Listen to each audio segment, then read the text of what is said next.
একজন মুকাররাব ফেরেশতা জিবরাইল, মিকাইল, ইসরাফিল, আর একজনের নাম হইতেছে আজরাইল। আল্লাহ তাআলা জিবরাইলকে পাঠাইয়া দিল, ও জিবরাইল যাও যাও জমিনে চলে যাও, এক মোটা মাটি নিয়ে আসো। জিবরাইল চলে আসলো, ওই মাটিকে ধরতে চায়, আল্লাহর দরবারে নিয়ে যাবে। মাটি ছোট বাচ্চার মতো চিৎকার মেরে মেরে কান্না করে। জিবরাইল মায়ের জন্য পারলো না, চলে গেল। ও মিকাইল তুমি যাও, জমিন থেকে এক মোটা মাটি নিয়ে আসো। জিবরাইল গেল, মিকাইল চলে আসলো। মিকাইল যখন মাটির দিকে হাত বাড়ায়, মাটি আগের মতো বাচ্চার মতো করে চিৎকার মেরে মেরে কান্না করে। মিকাইল মায়ের জন্য, মোহাব্বতের জন্য পারল না। ও ইসরাফিল তুমি যাও, জমিন থেকে এক মোটা মাটি নিয়ে আসো। ইসরাফিল চলে আসলো। ইসরাফিল মাটি ধরতে চায়, মাটি আগের মতো করে চিৎকার মেরে মেরে কান্না করে। ইসরাফিল চলে গেল, মিকাইল চলে গেল, জিবরাইল চলে গেল। সবাই বলবেন বাকি থাকলো একজন, তিনার নাম কি? আজরাইল। সারা পৃথিবীর ভিতরে তালাশ করবেন, মানুষের নাম জিবরাইল পাবেন। মিকাইলও রাখে, ইসরাফিলও রাখে। 1 লক্ষ টাকাও যদি দেওয়া যায়, আপনার একটা ছেলের নাম আজরাইল রাখেন, কেউ রাখবে? অনেক ভয় লাগে তো নামটা না। ও আজরাইল তুমি চলে যাও, জমিন থেকে এক মোটা মাটি নিয়ে আসো। আজরাইল মানলো না, থাপ মেরে এক মোটা মাটি নিয়ে আল্লাহর দরবারে চলে গেল। তাফসীরের মাধ্যমে পাওয়া গিয়েছে, এক মোটা মাটির ভিতরে পাক্কা 40 মণ থেকে বেশি মাটি ছিল। আল্লাহ তাআলার দরবারে নিয়ে গেল। আল্লাহ রাব্বুল আলামিন আজরাইলকে বলল, রে আজরাইল দাঁড়া দাঁড়া, বসে যা, আজ থেকে তোকে একটা চাকরি দিয়ে দেওয়া হবে, তুমি পারবা রে আজরাইল। বাবা সম্মুখে বসে বসে কান্না করবে, তুমি সন্তানের জীবনকে কবজ করতে পারবা। সন্তান বাবার নিকটে বসে থাকবে, সন্তান কান্না করে থাকবে, তুমি মায়ের জীবনকে কবজ করতে পারবা। কিয়ামতের সকাল পর্যন্ত যত জীবন কবজ করা লাগবে রে আজরাইল, আজ থেকে তোমাকে এই দায়িত্বটা দিয়ে দিলাম। কারণ নিকটে জিজ্ঞাসা করে আসে গো, আজরাইল জিজ্ঞাসা করবে, একজনের নিকটে এসেছিল, আমি আপনি গর্ব করে বলতে পারি তিনি হইতেছেন আমার আপনার নবী মুহাম্মাদুর রাসূলুল্লাহ। আল্লাহ তাআলা আদমকে বানাইলো, জান্নাতের মাধ্যমে একা একা রাখলো। আদম বসে বসে মাথা খোঁজায়, টেনশনে বসে আছে। আল্লাহ তাআলা বুঝতে পারলো আদমকে কি লাগবে। আদম আলাইহিস সালাতু ওয়াস সালামের এই বাম দিকের একটা বেকা হাড়ের দ্বারা, একটা বেকা হাড্ডির দ্বারা আল্লাহ তাআলা হাওয়া আলাইহিস সালামকে বানাইলেন।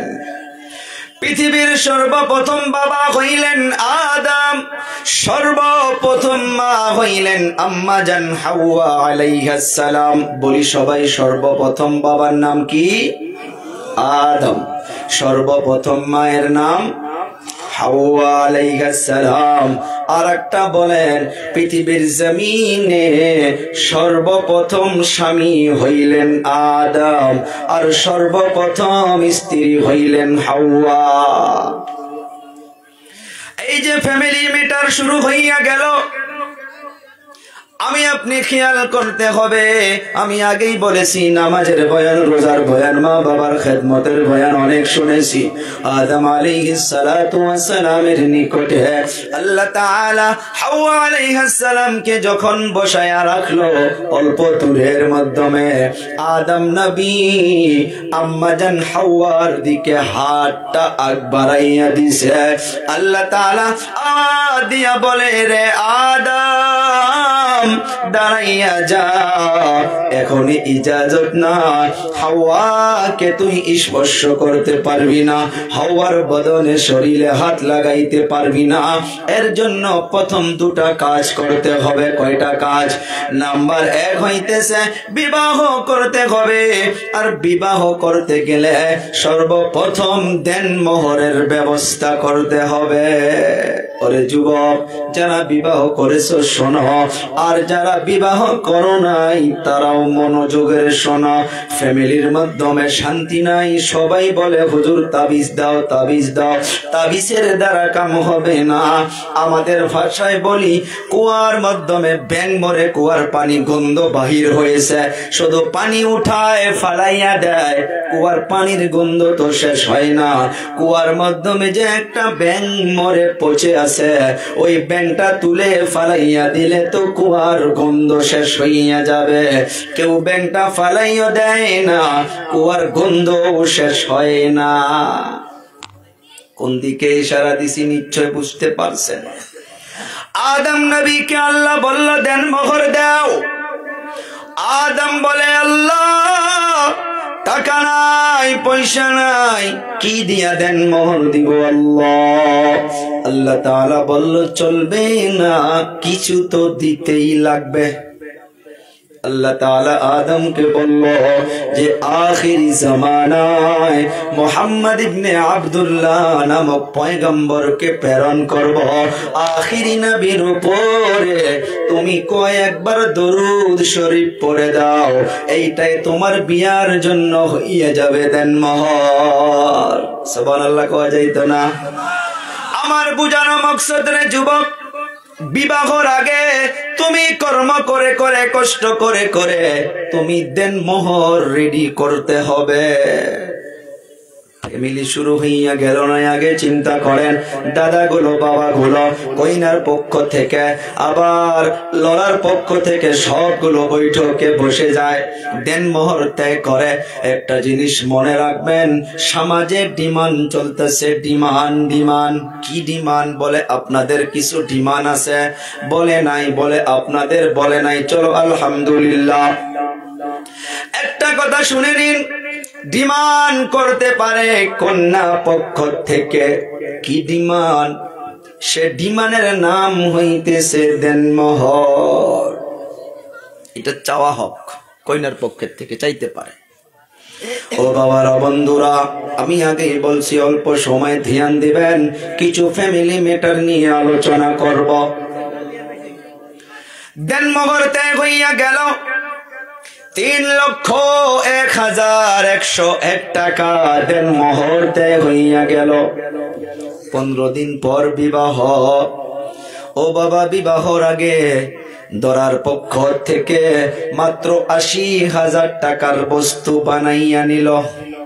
মনে রাখবেন, 80,000 টাকা নিয়া বিবাহর জন্য রওনা হইয়া গেল। ও বাবা, বিবাহর দিন কতগুলো গজব ওই বিবাহর দিন শুরু করা হয়। এখানে একটা হাদিস শুনে নেন, নবী আমার বলল আন-নিকাহু মিন সুন্নতি। ওই কুয়ার উদাহরণটা মনে রাখবেন। কুয়ার যে ব্যাং মরে পচে গন্ধ বাহির হইয়া আসে, এমনি পানি তুলে তুলে ফালাইয়া দিলে কুয়ার পানির গন্ধ শেষ হবে না। ওই গন্ধর সাথে কিছুগুলো বাস্তব উদাহরণ যেগুলো সমাজে হয় সেগুলো মিলাবেন। নবী বলল আন-নিকাহু মিন সুন্নতি। বিবাহটা হইতেছে নবীর একটা সুন্নাত। সুবহানাল্লাহ। বাড়ি যাকুমু নবী আমার বলেন মান আহাব্বা সুন্নতি ফাকাদ আহাব্বানি। কত বড় কথা! ও আমার নওজওয়ান ভাইরা, বন্ধুরা, আমার দাদু জান, আল্লাহর নবী বলল প্রথম নিকাহ মিন সুন্নতি, বিবাহটা আমার একটা সুন্নাত। নবী আবার বলে দিল যে মান আহাব্বা সুন্নতি ফাকাদ আহাব্বানি, যে আমার সুন্নাতকে মোহাব্বত করবা, যে আমার সুন্নাতকে ভালোবাসবা, আমি নবী হইয়া বলে গেলাম সে যেন আমাকে নিজেকেই ভালোবাসলো। সুবহানাল্লাহ বলি। আবার বলছি, যে সুন্নতকে ভালোবাসবা, যে নবীর সুন্নতকে মোহাব্বত করবা, সেটা ডাইরেক্ট আমার আপনার নবীকে মোহাব্বত করা হবে। আল্লাহর নবী বলে দিল ওয়ামান আহাব্বানি কানা মাই ফিল জান্নাহ, আর যে আমাকে মোহাব্বত করবা সে তো জান্নাতে যাবে। কেমন করে জান্নাতে যাবে? কানা মাই, মাই শব্দর মানা হইতেছে আমার সাথে, আমার সাথে। নবী বলল যে আমার সুন্নাতকে মোহাব্বত করবা, সে আমি যে নবী হইয়াছি, আমি নবী হিসাবে আমার সাথে সে উম্মত জান্নাতে যাবে। ও আমার দাদু জানেরা, আমার কলিজা টুকরা যুবক, পাগুলো একবার রে বাবা। সমাজের মাধ্যমে যুবকের দলগুলো দাঁড়াইতে হবে, যেগুলো খারাপ জিনিস সমাজে সমাজে চলতেছে। জেনারেটর নাই মামা মনে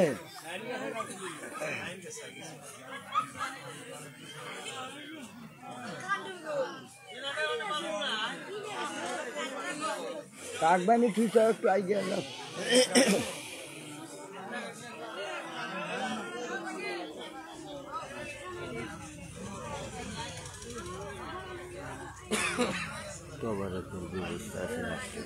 আচ্ছা আচ্ছা আচ্ছা।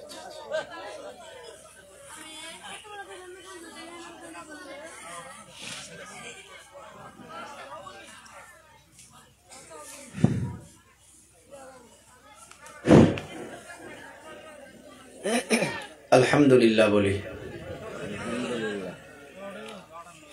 নবী আমার বলল ওয়ামান আহাব্বানি কানা মাই ফিল জান্নাহ। কিছু সময় বসবেন তো আরো নাকি? ইনশাল্লাহ 12টা বেজে গিয়েছে। কয়েকটা পয়েন্ট বলে সে লম্বা আলোচনা, এটা বহুত লম্বা বিষয়, কিছু আলোচনা। নবী আমার বলল ওয়ামান আহাব্বানি কানা মাই ফিল জান্নাহ, যে আমার সুন্নতকে ভালোবাসবা সে আমার নবীর সাথে জান্নাতে যাবা। তো কি বুঝলাম? বিবাহটা হইল একটা সুন্নত, সুন্নত হইল অনেক বড় একটা ইবাদত। ওই ইবাদতের মাধ্যমে কেউ যদি নামাজে যায়, নামাজটাও একটা ইবাদত। কেউ হজে যায়, হজটাও একটা ইবাদত। কেউ তাহাজ্জুদ পড়ে, ওইটাও একটা ইবাদত।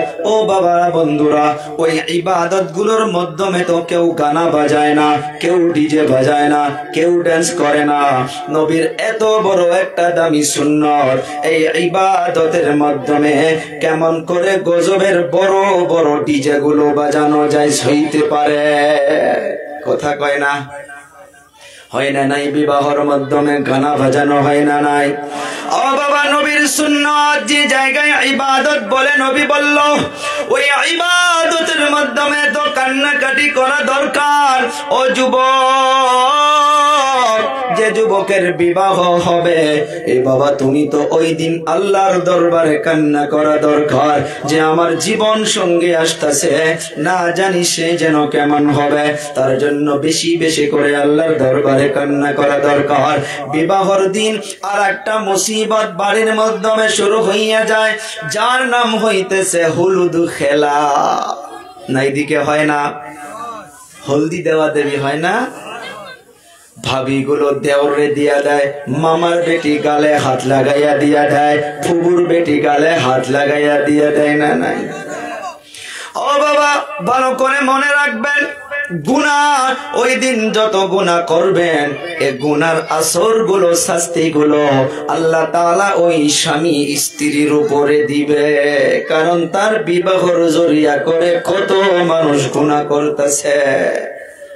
হায় সাহাবা কেরাম জাফরান লাগাইতো, ও যুবক, যদি হলুদে লাগাইতে হয় আপন বইনের কাছে হলুদ লাগাইয়ালেন, কিছু পিঠের মাধ্যমে বা গালেও লাগান, চাচির কাছে লাগাইয়া নেন, অর্থাৎ যাদেরকে আপনি দেখতে পারবেন কোনো গুনাহ হবে না তাদের কাছে লাগাইয়া নেন। হলুদ নিয়ে খেলা করা যাবে না। বিয়ার বাড়ির মাধ্যমে দেখা যায় কে কার গালে হাত লাগাইয়া লাগাইয়া হলুদ লাগাইতেছে, কোনো ঠিকানা নাই। এই যে মুসিবত গুলো শুরু হইয়া গেছে। আর একদিকে বলতেছিলাম 3,01,101 টাকা দেন মোহর ধার্য করিয়া মাত্র 80,000 টাকা আদায় দিয়া বিবাহ করতে গেল।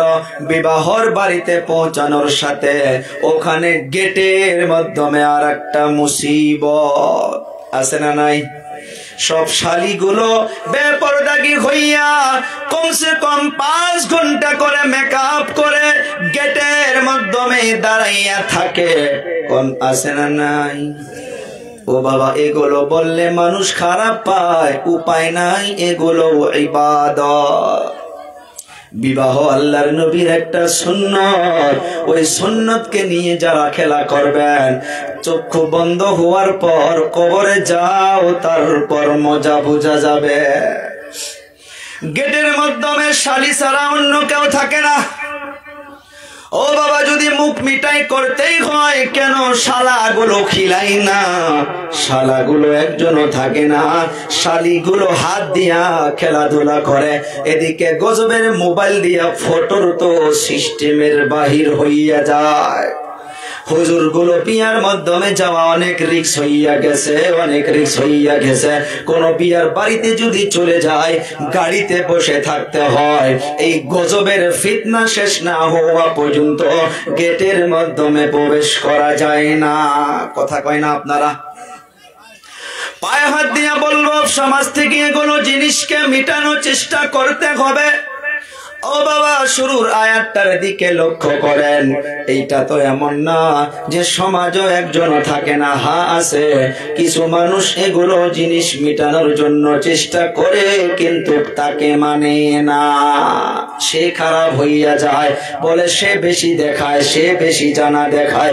বিয়ার মাধ্যমে তো এতটুকুই করবেই। কোথায় পাইলেন? করবেই। নবী বলল করা যাবে না, আপনি বলতেছেন অল্প করবই। ও বাবা, গেট থেকে প্রবেশ করার পর কাগজপাতি লেখালেখি শুরু হইয়া গেল। 2 জন সাক্ষী, একজন উকিল নিয়া ওই মেয়ের নিকটে চলে যাওয়া হয়। যাওয়ার পর কাগজটা হাতে নিয়ে বলা হয়, অমুক গ্রামের অমুকের ছেলে অমুক 3,01,100 টাকা দেন মোহর ধার্য করিয়া 80,000 টাকা আদায় দিয়া বাকি টাকা বাকি রাখিয়া তোমাকে বিবাহর প্রস্তাব দিয়ে দিতেছে, তোমাকে বিবাহর জন্য আসিয়াছে। তুমি রাজি আছো কি না? সে মেয়ে তো সেদিন বলবো না যে রাজি নাই, সে তো বলে আলহামদুলিল্লাহ। যদি অল্প দেরি করে, কেউ যদি নিকটে থাকে তাকে বারবার বলে যে জলদি বল। যদি তুই কবুলটা কোয়াতে দেরি করস তো অন্য সন্দেহ করবে। কথা কোন আছে না নাই সমাজে? চাচিগুলো ধাক্কা মারে, বোনগুলো ধাক্কা মারে, যে দেরি করিস না, কইয়া দে আলহামদুলিল্লাহ, না হলে তারা অন্য কিছু ভেবে নিবে। সেটা খুলে বললাম না, ওইটা ভাববে যে সে কেন কবুল কইতে দেরি করে। ও বাবারা, বন্ধুরা, এই যে জুবান দিয়া বললেন 3,01,100 টাকা দেন মোহর ধার্য করিয়া 80,000 টাকা আদায় দিয়া বাকি টাকা বাকি রাখিয়া বিবাহ হবে না ভুলে মশলা নয়, বিবাহ হইয়া যাবে। ওখান থেকে চলে আসলেন, আবার এই দরার নিকটে বসে গেলেন। দরাও কবুল করলো আলহামদুলিল্লাহ। শরিয়াত কি বলতেছে শোনো, এমন অবস্থায় যদি স্বামীর ইন্তেকাল আগে হইয়া যায়, স্ত্রীর যদি দেন মোহর বাকি থাকে, শরিয়ত বলতেছে রে মানুষ, স্ত্রীকে স্বামীকে দাফন কাফন করার আগে তার প্রপার্টি বিক্রি করিয়া, তার গাড়ি ভাড়ি বিক্রি করিয়া, তাকে কবরে রাখার আগে স্ত্রীর হক যেটা পাওনি, যেটা মহারানা ছিল, সেটা আদায় দিয়া তাকে কবরে রাখো। ও বাবা, কত বড় কথা সমাজে চিন্তাই করি না, এগুলো ইবাদত বলে তো মনেই করি না। কি দরকার 3 লক্ষ টাকা বান্দা, আপনি 1 লক্ষ দিতে পারবেন, 1 লক্ষ আদায় দিয়ে দেন। কোন মা বাবা তো ভাবে না যে আমার মেয়েকে যদি তালাক দিয়া দেয় তাহলে টাকা কিনি ঘুরে পাবো। নাউজুবিল্লাহ, কোন মা বাবার অন্তর তো সেটা বলে না। এই যে বিবাহের সময় থেকে এই যে কোনো বস্তু আমি টাচ করে গেলাম রে বাবা, নবী আমার বলে গেল 4টা জিনিসকে দেখে বিবাহ মানুষ করে। নাম্বার 1 দেখে মেয়েটা কত সুন্দর, নাম্বার 2 দেখে মেয়েটা কত মালদার ঘরে, নাম্বার 3 দেখে মেয়েটার মা বাবার খানদান। নবী আমার বলল 4 নাম্বার আরেকটা হয়েছে মেয়েটার ভিতরে কত বড় দিনদারি পাওয়া যায়, দিনদারি পাওয়া যায়। আল্লাহর নবী বলল 3টা যদি কম থাকে চলে যাবে। যে মেয়ের ভিতরে দিনদারি পাওয়া যায়, তোমরা দিনদারিকে প্রাধান্য দিয়া তোমরা সে মেয়েটাকে তোমরা বিবাহ করে নাও, বরকত দিবে কে? ও যুবক, গরিবী আছে, বাল্য বিবাহ নয়। যে জায়গার মাধ্যমে আমরা আছি, যে স্টেটের মাধ্যমে আছি, যে কান্ট্রির মাধ্যমে আছি, দেশের মাধ্যমে হুকুমত যেগুলো কানুন দেয় সেগুলো আমাদের ফলো করা দরকার। বলা হচ্ছে বয়স না হইলে বিবাহ বসবা না, দিবা না, তার উপরেও আমাকে আপনাকে ফলো করতে হবে। যে মেয়ের ভিতরে দিনদারি পাওয়া যাবে, ও বাবা, তাকে প্রাধান্য দিয়া বিয়ে করো। আল্লাহর নবী বলে গেল যে যদি গরিবী আছে বিবাহ করো, বিবাহর জরিয়া করিয়া আল্লাহ তাআলা ওই ফ্যামিলি থেকে গরিবী দূর করে দিবে। আল্লাহর নবী বলছে, ও আমার বাবারা, বন্ধুরা, এই যে শোনো, আর একটা গজবের ফিতনা বললাম না? কোরআন বলল, আল্লাহ বলল, আদমকে বলল দেন মোহর দাও। যদি আদম আলাইহিস সালাতু ওয়াস সালামকে মা হাওয়া কোন দেওয়ার জন্য যদি জরুরি থাকতো, আল্লাহ তাআলা হাওয়াকেও বলতো যে তুমিও আদমকে কিবা দাও। ও বাবা, দেন মোহর ছিল 3 লক্ষ টাকা, তুমি দিলা 80,000 টাকা। বিবাহ করতে যখন যায় একটা খালি বলেরো, 2টা মান বলেরো নিয়ে যায়। কি বলবো বুঝছেন? ওই বলেরো গাড়ির মাধ্যমে বক্স পালেং একটা 40,000 টাকা দামি, ডাউনলোড 35,000 টাকা দামি, আবার ডাইনিং টেবিল, আবার আরো যে কি কি আপনি দেওয়া দায়িত্ব ছিল দেন মোহর, উল্টা কইনার বাড়ি থেকে নিয়ে আসতেছেন 2 লাখ টাকার বস্তু। আর মানুষ বলে যে জামানা উল্টা হইছে। জামানা উল্টে নাই, জামানা উল্টে নাই। দিনের সময় দিন হইতাছে, রাতের সময় রাত হইতাছে। আমরা মানুষ হইয়া সে কানুন গুলোকে তাবদীলি করেছি। ও আমার বাবারা, বন্ধুরা, আল্লাহ তাআলা বলল দেন মোহর দাও। নবী আমার বলল দিনদারি মেয়েকে বিবাহ করো।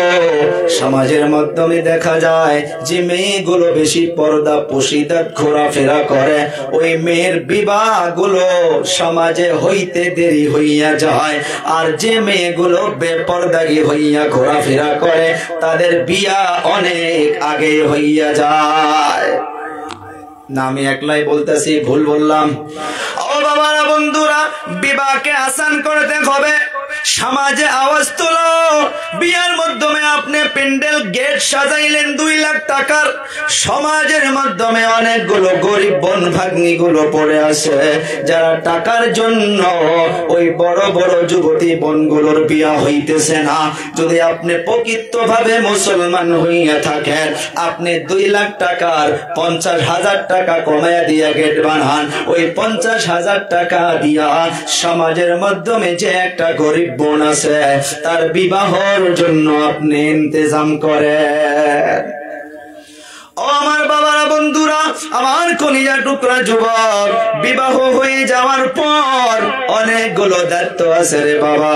এই যে এখন সন্তান মায়ের গর্ভের মাধ্যমে আল্লাহ তাআলা দিবে, এই সন্তান কখন নেক হবে? নবী আমার বলেন, একটা নেক সন্তানের জন্য, একটা ভালো ছেলে মেয়ের জন্য বিবাহর পর থেকে চেষ্টা নয়, বিবাহর আগ থেকে তোমাকে চেষ্টা করতে হবে। আর ওই চেষ্টাটা হইল সমাজে দিনদারি মেয়ে দেখে বিবাহ করতে হবে। হযরতে ওমরকে তো জানি, শুনছি নাম। ও বাবা, হযরতে ওমর রাস্তা দিয়া যদি একদিন চলে যাইত, ওই রাস্তা দিয়া কমসে কম 40 দিন পর্যন্ত শয়তান যাইত না। হযরতে ওমর, ওনার দরবারে একজন বাবা ছেলের নামে বিচার দিতে চলে গেল। হযরতে ওমরকে গিয়া বলতেছে, ও খলিফাতুল মুসলিমিন, আমার সন্তান আমার কথা শোনে না। আমি বাবা হইয়া সন্তানকে কোনো একটা বললে আমার সন্তান কথা শোনে না। হযরতে ওমর বলল, যাও যাও আপনার ছেলেকে নিয়ে আসো। হযরতে ওমর সন্তানকে নিয়ে গেল। হযরতে ওমরের দরবারে বসে আছে। হযরতে ওমর রাদিয়াল্লাহু তাআলা আনহু প্রশ্ন করে, ও বাবা, তোমার নামে তোমার আব্বুজান বিচার দিয়েছে, তুমি নাকি তোমার আব্বুর কথা শোনো না? ছোট্ট বাচ্চা 15 থেকে 14 বছর বয়স হবে। হযরতে ওমরকে ডাক দিয়ে বলে, ও হুজুর, বাবা আমার নামে বিচার দিয়েছে, ঠিক আছে, আমার বিচার করবা, কিন্তু তার আগে আমারও কিছু কথা আছে। সন্তান বলতেছে, আমারও কথা আছে। হযরতে ওমর অবাক হইয়া গেল যে আজ পর্যন্ত আমার দরবারে কেউ জলদি কথা বলা সাহস পায় না, আর একটা বাচ্চা বলতেছে বাবার নামে আমার কিছু বিচার আছে। ও বাবা বলো। সন্তান বলতেছে, হুজুর, এক নাম্বার কথা কইল, আমি কিছু বুঝতে পারি এখন। আমি শুনেছি নবী আমার বলে গিয়েছে যে বিবাহর আগে একটা নেক বিবি তালাশ করা দরকার, দিনদারি মেয়ে তালাশ করা দরকার। ও হুজুর, আমার আব্বুজানকে জিজ্ঞাসা করো, যিনি আমার মা আমার আব্বু যে বিবাহ করেছে, আমার আম্মা জান হইতেছে একটা অগ্নি পূজা করনেওয়ালা বাড়ির মেয়ে, ওনাকে আমার আব্বা ওই হালাতে বিবাহ করেছে। হযরতে ওমর কলম নিয়ে কাগজে লিখে রাখলো। বাচ্চা বলতেছে, হুজুর, আরো আমার কথা আছে। হযরতে ওমর বলে, বলো। ও হুজুর, আরো শুনেছি দুনিয়ার মাধ্যমে যখন সন্তান জন্ম হয়, ওই সন্তানের জন্য সর্বপ্রথম ডান কামে আজান, বাম কামে ইকামত দিতে হয়। মা বাবার দায়িত্ব, মা বাবার দায়িত্ব। দায়িত্বটা কার? ও বাবা, শুনে আফসোস করে লাভ নাই, আল্লাহর কাছে মাফি চাইতে হবে। আনেওয়ালা সময় ওগুলো ভুল শুধরুনি করে নিয়ে সমাজের মাধ্যমে চলতে হবে। রাজি আছি ইনশাআল্লাহ? সন্তান বলতেছে, হুজুর, আমার আব্বুকে প্রশ্ন করো। নবী বলে গিয়েছে 7 দিনের মাধ্যমে সন্তানের মাথার চুলগুলো সাফা করে দিতে হবে, চুলগুলো কামাইয়া দিতে হবে। আর ওই চুল অনুযায়ী একটা ওজন দিয়া, যা কিছু ওজন হয় যদি আল্লাহ সক্ষম দিয়া থাকে, ওগুলো সোনা চাঁদি সদকা দান করে দিতে হবে। ও হুজুর, 7 দিনের মাধ্যমে সন্তানের জন্য একটা ভালো নাম রাখা দায়িত্ব হইতেছে মা বাবার। মা বাবার 7 দিনের মাধ্যমে নামটা রাখা হইতেছে নবীর সুন্নাত। আমরা জানছি না আগে? না জানি?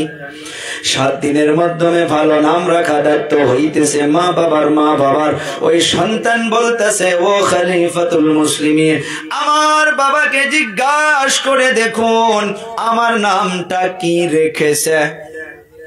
সন্তান বলতেছে, হুজুর আমার নামের অর্থটা হইতেছে গোবরের পোকা। এত খারাপ নাম, বাবা হইয়া সন্তানের নামটা খারাপ রাখছে।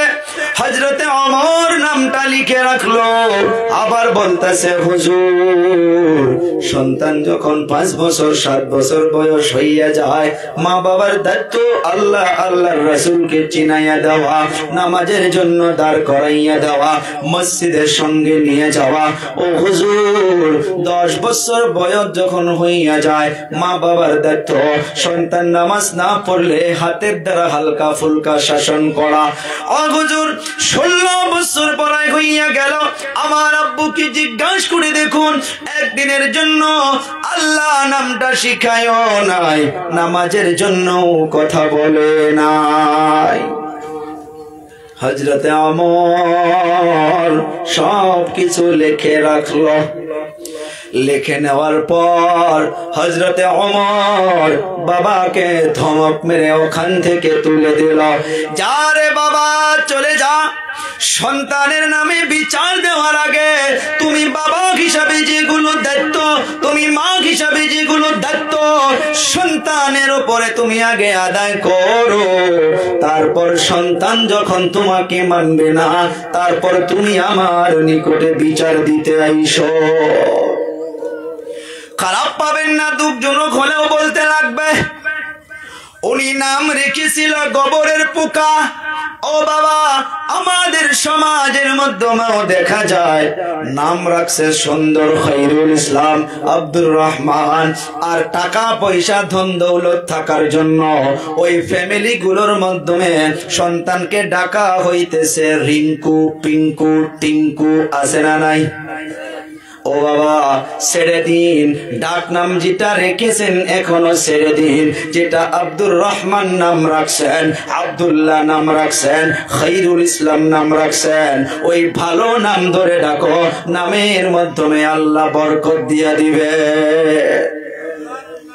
ও বাবা, আর একটা জিনিস দেখা যায়, এই যে ছোট্ট বাচ্চাকে নামাজের জন্য দাঁড় করাবে, উল্টা হইয়া গেছে।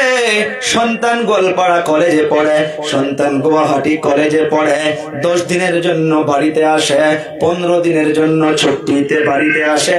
তারপর দেখা যায় 3 দিনের জন্য জামাতে চলে যায়, 3 দিনের জন্য নেশাবে চলে যায়। তারপর বাড়িতে আসার পর ওই বাচ্চা নামাজে যায়।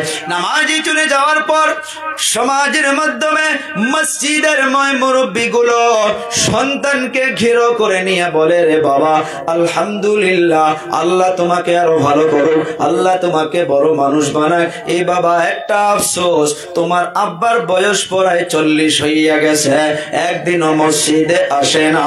এ বাবা যাও যাও, তুমি বাড়িতে চলে যাও, তোমার আব্বাকে বুঝাও, তোমার আব্বাকে নামাজের কথা বলো। ওই সন্তান শর্মিন্দা হইয়া যায়। বাড়িতে আসার পর বাবাকে বলে, ও আব্বু জান, আর শরম দিয়েন না, অনেকদিন পর বাড়িতে এসেছি, মানুষ আপনার নামে অভিযোগ দেয় আপনি নামাজে যান না। আব্বু জান কথা দিন, কথা দিন, মাগরিবের সময় থেকে যদি মসজিদে না যান আর আমি বাড়িতে ফিরে আসবো।